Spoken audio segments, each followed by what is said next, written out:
রুটি বানাচ্ছো বৌমা? হ্যাঁ মা, রুটি বানাচ্ছিলাম।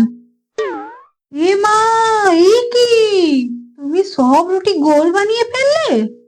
করার আগে একবারও জিজ্ঞাসা করতে পারলে না? আমাদের ঘরে সব চারকোনা রুটি খায়। চারকোনি রুটি? কেউ গোল রুটি খায়নি। আবার করো তুমি রুটি। কাল থেকে চারকোনা রুটি করবে। কাল থেকে রুটি না, কাল থেকে ভারতের অঙ্ক চিত্র বানিয়ে খাওয়াবো। বৌমা, তরকারি রান্না হয়ে গেছে? হ্যাঁ মা, আলুর তরকারি হয়ে এসছে।